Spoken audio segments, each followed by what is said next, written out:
하나님 감사합니다. 하나님을 예배하게 하셔서 감사하고 우리가 준비된 예물을 주님께 드리게 하시니 감사합니다. 드릴 것을 허락하심을 감사하고 하나님 우리가 준비된 예물 믿음으로 드리며 감사함으로 드리오니 하나님이 연락해 주시고 예물이 주님 나라에 합당하게 쓰여지기를 원하고 드리는 손길 가정생업 위에 하나님의 복이 임하되 거룩한 말씀을 따라 때를 따라 돕는 은혜로 또 새벽 이슬 같은 주의 복으로 임하기를 원합니다. 거룩하신 하나님, 오늘을 시작해 또 한 주간 살아가는 삶에서 우리가 믿음으로 보고 듣고 말하고 행동하게 하시고 하나님의 영광을 나타내게 도우시기를 바라며 아버지 한 주간도 악한 질병에 매이는 일이 없도록 지켜주시고 하나님의 치료하시는 권세와 능력이 예배 중에 역사되고 또 몸이 아프고 시련을 당하는 분들에게도 함께하기를 간절히 원하며 예수님 이름으로 기도하옵나이다. 아멘. 하루를 지내오면서 여러분의 삶에서는 감사합니다, 고맙습니다 하는 말이 많은지 아니면 불평의 말이 많은지 여러분 한번 자신을 살펴볼 수 있으면 좋겠습니다. 어떤 분들은 감사가 많을 거고 어떤 분들은 또 불평이 많을 수가 있겠죠. 우리가 예수 믿고 구원받음을 나타내는 삶을 살아야 하는데 그게 바로 감사라고 하는 것입니다. 우리가 읽은 말씀은 여러분이 잘 아는 탕자의 비유죠. 아버지를 떠나는 아들이 있고 돌아온 아들 때문에 불평하는 큰아들이 있고 그런 모습을 봅니다. 아버지를 떠나는 아들이 있죠. 아버지, 내가 돌아올 분깃을 미리 주시면 안 돼요? 미리 달라는 겁니다. 상속 지분을 미리 주면 나는 그거 가지고 이런 일도 해보고 싶어요. 그러는 거죠. 좀 큰 아들보다 둘째 아들이보다 더 진보적이고 진취적인 그런 아들이겠죠. 이 아들은 좀 자유롭고 싶었던 겁니다. 아버지의 관리와 통제를 벗어나서 내가 원하는 삶을 한번 살아보고 싶다. 아마 그런 마음을 가졌겠죠. 또 다르게 보게 되면 꿈을 이루고 싶은 마음이죠. 나는 꿈이 있는데 이 꿈을 이루려면 아버지를 떠나야 되겠다. 그런 판단을 하는 겁니다. 하루 이틀 그러는 게 아니고 계속해서 저러니까 아버지가 아들에게 돈을 맡기죠. 상속 지분을 나누어 줍니다. 돈을 맡겨보면 알아요. 이스라엘 사람들은 지금도 13세인가 14세가 되면 성인식을 합니다. 성인식을 하는데 그 성인식이 아주 성대합니다. 성대한 잔치를 하는데 집안 사람들을 다 모여요. 집안 사돈의 팔촌까지 다 모여서 함께 먹고 함께 즐기고 축하하고 그리고 십시일반으로 돈을 모아요. 돈을 모아가지고 한 5천만 원 정도 되는 돈을 맡겨줘요. 보편적으로.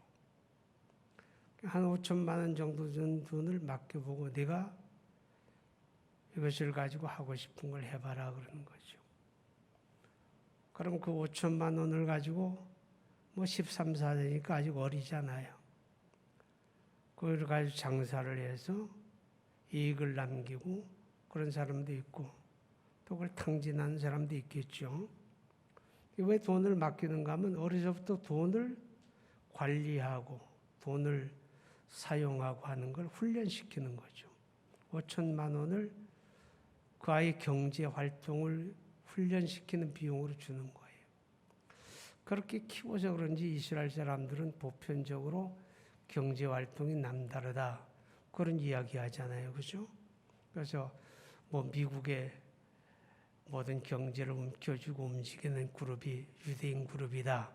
그런 이야기를 할 정도입니다. 아마 여기 아버지도 아들에게 돈을 맡길 때 그런 마음이었을 거예요. 한번 훈련 좀 받아봐라 하고 아마 맡겼겠죠. 그래서 그 돈 가지고 떠납니다. 아버지를 떠난 아들은 어떻게 됩니까? 돈을 다 탕진하지요. 허랑방탕 쓰게 되고 오래가지 못해서 다 탕진해버리고 맙니다. 가난뱅이가 되었죠. 무일푼이 되었습니다. 돈 떨어지고 나니까 비참이 돌아옵니다. 돈 있을 땐 친구도 있고 갈 데도 많고 넉넉하게 살았는데 돈 떨어지니까 갈 데도 없고 오라는 데도 없고 친구도 없고 그래서 남의 집에 머슴이 되잖아요. 집에 있을 때는 부잣집 아버지의 아들이었는데 남의 집 머슴이 되고 그래서 유대인들은 금기시하는 돼지우리에 가잖아요. 돼지 치는 집에 가서 돼지우리를 청소하고 돼지 먹이를 주고 그래도 배가 고프니까 돼지가 먹는 주염 열매를 돼지와 나누어 먹어야 하는 그야말로 짐승 같은 인간이 되어버린 거예요. 이것이 그의 가장 큰 비참입니다. 이 아들의 모습이 비참한 아들의 모습은 아버지를 떠났기 때문에 그래 된 거예요. 마찬가지로 영원하신 하나님을 떠난 인간의 비참을 보여주는 거죠. 하나님을 잃어버린 인간은 그렇게 영적으로 비참 가운데 있다고 하는 걸 보여주는 게 아버지를 떠난 아들의 비참한 모습이다 하는 겁니다. 그런데 이 아들이 왜 이렇게 비참에 떨어지게 됩니까? 왜 아버지 떠나게 됩니까? 한 가지 이유죠. 감사가 없었어요. 감사를 모른다고 말이죠. 아버지 집에 머물면서 아버지 수라에 살면서 아버지가 제공하는 모든 혜택을 누리며 사는 것이 그게 얼마나 귀한 은혜인지 그게 얼마나 소중한지 그런 거 모르는 거죠. 그런 거 모르니까 감사가 없는 거예요. 감사가 없으니까 아버지 떠나게 되고 감사가 없으니까 탕자가 되어버리고 만다 하는 것입니다. 다 잃어버린 다음에 드디어 그 소중함을 알게 돼요. 비참에 처했을 때에 드디어 아버지 집에 거하던 게 얼마나 귀한지를 알게 되잖아요. 여러분, 우리가 우리의 삶에서 감사를 모르면 잃어버리게 됩니다. 내가 누리는 것이 그게 다 당연한 줄 알고 살지만 감사를 모르면요, 그것도 잃어버린 날이 옵니다. 여러분, 예수 믿고 구원받았지만 감사를 모르는 게 그게 탕자입니다. 영적인 탕자예요. 감사를 모르는 사람, 나는 영적인 탕자다. 그렇게 생각해야 돼요. 구약 성경에 보면 유대 왕 가운데 가장 영화로웠던 왕이 솔로몬입니다. 여러분이 아시는 대로 솔로몬은 전무후무한 지혜자지요. 누리고 싶은 거 다 누리고 가지고 싶은 거 다 가지고 그리고 살았지만 그가 그것에 감사를 몰라요. 감사를 모르니까 솔로몬이 탕자가 되어버리고 맙니다. 하나님 떠나게 되잖아요. 감사를 모르면 솔로몬처럼 되는 거예요. 감사를 모르면. 어느 날 아들이 집에 돌아왔습니다. 아버지는 너무너무 좋았어요. 그래서 거지 같은 그 아들을 받아들이고 목욕을 시키고 새 옷을 입히고 가락지 끼워주고 신을 신기고 그리고 살진 송아지 잡아서 마을 사람들 청해가지고 잔치합니다. 그런데 집에 있던 큰아들이 있어요. 이 아들이 둘이서 일하다가 때가 되어서 집에 돌아오는데 이전에 볼 수 없었던 광경이 보여지는 거죠. 아마 집 굴뚝에서는 연기가 막 피어오르고 집에 가까이 가니까 집에 노래소리, 풍악소리가 들리고 맛있는 음식 냄새가 코를 자극하고 그러는 겁니다. 눈이 휘둥그레 주죠. 동생이 집을 떠난 다음에 이런 일이 한 번도 없었는데 웬일인가 싶어서 그래서 하인을 집에 들어가지도 않고 문 밖에서 하인을 불러 물어봅니다. 집에 무슨 일이 있냐고. 그러니까 하인이 말하기를 당신의 동생이 돌아왔는데 그래서 아버지가 너무 기뻐서 지금 잔치하는 거라고 그럽니다. 이 큰아들 보세요. 그래! 얼른 뛰어들어가서 동생의 얼굴을 만져보고 야, 내가 살아 돌아와 너무 감사하다, 고맙다, 잘 왔다. 뭐 그래야 하지 않아요? 근데 그리 하는 게 아니죠. 집에 들어가기를 거절합니다. 그러니까 불평을 쏟아냅니다. 이게 말이 됩니까? 아니 아버지 생각해봐. 이게 말이 됩니까? 대듭니다. 왜 그럽니까? 집에 돌아온 동생을 용납하지 못하는 거예요. 나는 의롭고 저놈은 나쁜 놈인데 저 나쁜 놈을 몽둥이 찜질을 해서 내쫓아야지. 아니 뭘 잘하고 돌아왔다 그 놈을 위해서 지금 잔치합니까? 용납을 못하죠. 동생을 받아들이고 용서하고 잔치하는 아버지의 처사가 이해가 안 가는 거예요. 부당한 거죠. 아버지 생각해봐. 이게 말이 됩니까? 아니 내가 아버지 집에 있어서 거절도 안 하고 늘 순종하고 열심히 일했는데 아버지 나와 내 친구들을 위해서는 염소 새끼 한 마리 잡아주지 않더니 아니 아버지의 가슴 다 탕진하고 돌아온 저놈을 위해서 잔치가 뭔 말입니까? 막 대드는 거죠. 여러분 이 아들의 모습도 마찬가지입니다. 집을 나갔던 놈이나 집에 있는 놈이나 똑같은 공통점이 있어요. 그게 뭘까요? 감사가 없다는 거죠. 내가 아버지 집에서 누리고 사는 모든 것이 아버지의 혜택이고 은덕이라고 하는 그런 고마움이 없는 거예요. 당연한 거예요. 당연한 거예요. 그러니까 고마움이 없고 감사가 없는 거죠. 감사를 모르니까 불평을 해야 되는 거죠. 그러니까 큰 놈이나 작은 놈이나 감사를 모르긴 똑같다 그런 말이죠. 이 큰아들의 모습은 예수님 당시 유대인의 모습을 빗대는 겁니다. 유대인들은 어떤 사람들입니까? 그들은 율법을 가진 자들이고 혈통적인 아브라함의 자손이라고 자부심이 대단한 사람들이에요. 그렇기 때문에 그리스도가 오시는 것은 유대인을 위해서 오시는 거고 하나님의 구원은 유대인을 위한 구원이지. 그런데 그리스도라고 하는 예수는 와서 하는 말이 하나님의 구원이 유대인만을 위한 게 아니라 이 세상 만민을 위한 구원이라고 얘기합니다. 하나님의 세상을 이처럼 사랑하사 독생자를 주셨으니 누구든지 그를 믿으면 멸망치 않고 영생을 얻게 하려 하심이라. 하나님의 구원의 그리스도가 유대인을 위한 게 아니라 모든 사람을 위한 거라고 선포하는 겁니다. 유대인들은 그거 받아들일 수가 없는 거예요. 집에 돌아온 동생을 받아들일 수 없는 아들처럼 하나님의 구원이 모든 사람의 것이라고 하는 걸 받아들이지 못하죠. 그래서 그들은 스스로 자기를 의인이라고 생각하거든요. 우리는 율법이 있고 우리는 혈통적인 아브라함의 자손이고 우리는 할례받은 백성이고 그렇기 때문에 우리는 의롭다. 자기의가 충만한 거예요. 그게 유대인들이에요. 자기의가 충만하기 때문에 유대인이 아닌 사람들은 다 판단하고 정죄하고 저것들은 멸망받아 마땅하고 그렇게 생각하는 거예요. 그게 예수님 당시 유대인들의 모습이고 이 큰아들의 모습을 통해서 예수님은 바로 당시에 유대인들의 모습을 보여주고 있다 하는 것입니다.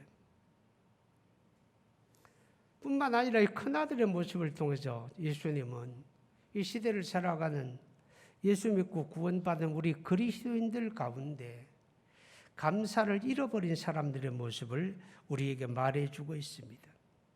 감사를 잃어버린 그리스도인들.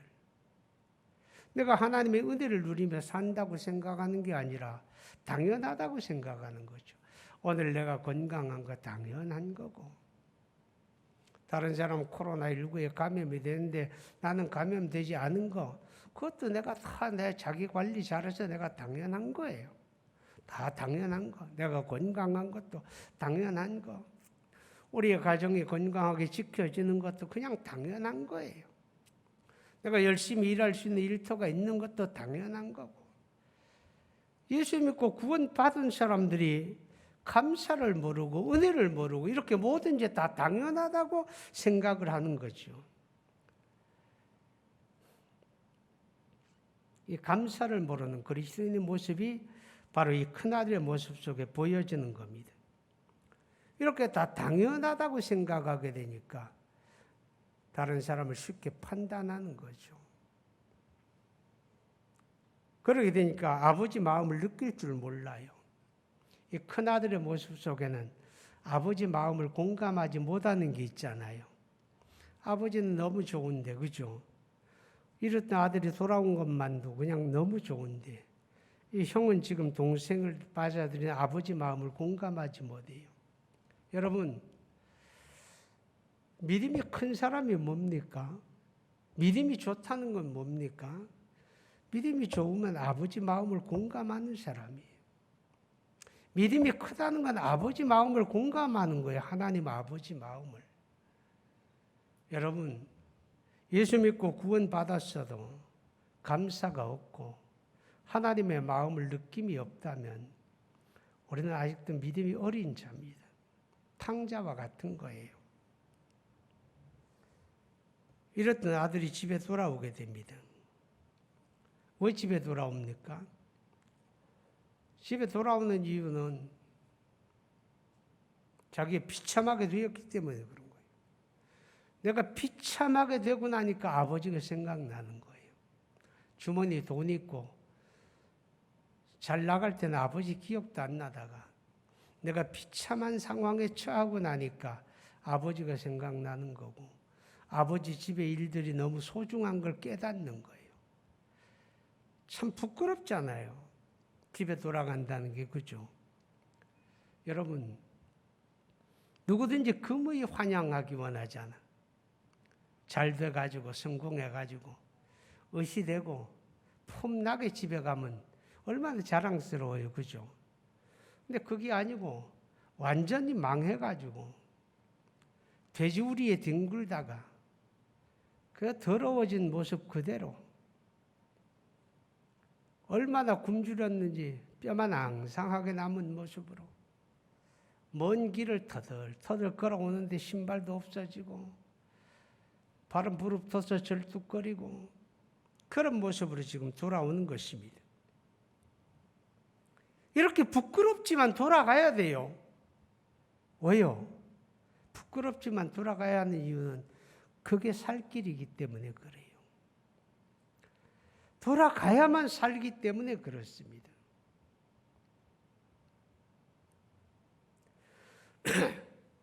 돌아온 아들의 모습 속에는 더 이상 아들의 모습은 없었습니다. 그렇죠? 집을 떠나갈 때 아들의 모습은 어떨까요? 좋은 옷에 좋은 음식 먹고 몸도 건강하고 얼굴도 광채가 나고 그런 모습 아닐까요? 그런데 지금 거지가 돼 돌아오는 이 아들의 모습 속에 더 이상 아들의 모습은 없습니다. 그 모습 속에 누가 보여집니까? 하나님을 떠난 인간들의 타락한 모습이 보여지는 거예요. 하나님은 저와 여러분을 지을 때 하나님의 영광스러운 형상으로 지었잖아요. 얼마나 영광스러워요. 하나님의 형상을 가진 인간으로 우리가 지음을 받았는데 우리가 범죄하고 타락해서 하나님을 떠나버렸습니다. 하나님을 떠나버린 우리는 더 이상 아버지의 그 영광스러운 모습은 없는 거예요. 온갖 주위에 더러워지고 얼룩지고 냄새나고 추한 모습, 그 모습밖에 없다고 말이죠. 바로 저와 여러분이 예수 믿기 전에 타락한 우리 영혼의 모습이 돌아온 이 아들의 모습 속에 보여지는 거죠. 그렇지만 보세요. 이 아들이 돌아오게 되는데 돌아오니까 해결되는 거예요. 그죠? 돌아오면 그게 다예요. 그게 구원이에요. 구원은 돌아오면 되는 거예요. 집에 돌아와가지고 이제부터 내가 무엇을 어떻게 하고 그래서 구원되는 게 아니고 그냥 돌아오면 되는 거예요. 돌아오니까 아버지가 그냥 받아들이는 거예요. 그게 구원이에요.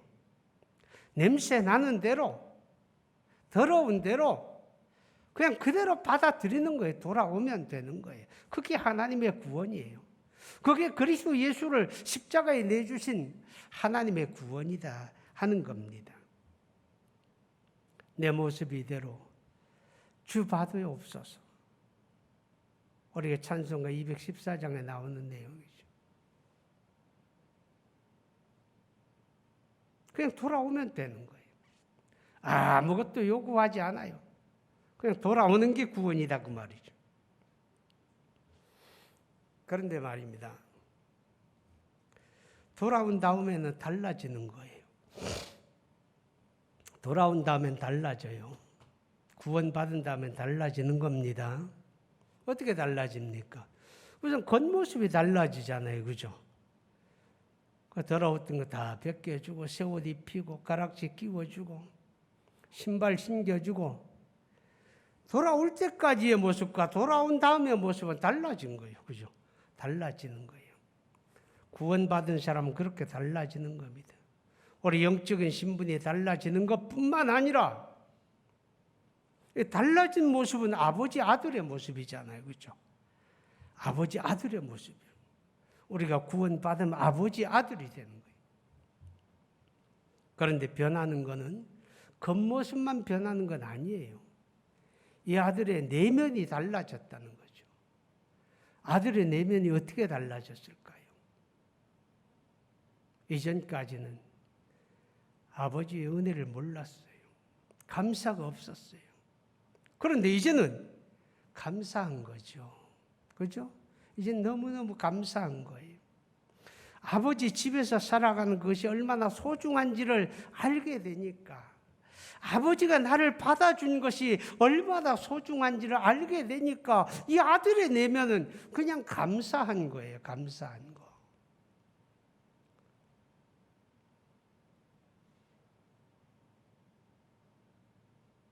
이게 구원받은 성도의 모습입니다. 우리가 하나님의 자녀라는 영적인 신분만 달라지는 게 아니라 우리 내면이 달라져야 돼요. 그 내면이 달라지는 게 그게 감사예요. 감사. 그러니까 성도가 성도 되면 감사가 있는 겁니다. 우리가 감사할 수 있을 때 하나님의 영광 받으시고 우리가 감사할 때 그리스도의 향기가 되는 거예요. 예수 믿고 구원받은 사람이 하나님의 나라를 위해서 헌신합니다. 원래 우리가 이렇게 주일에 모여서 예배하는 것도 헌신이고 우리가 받은 직분과 직책을 따라 봉사하고 섬기는 것도 다 헌신입니다. 근데 그 헌신은 감사의 고백이고 감사의 표현입니다. 하나님 은혜가 감사해서 내가 헌신하는 거예요. 그것이 어떤 율법이 아니고 어쩔 수 없이 등 떠밀려서 해야 하는 일이 아니고 그냥 감사해서 하나님 감사해요 하는 그 감사의 고백, 감사의 표현이 헌신이다 그 말이죠.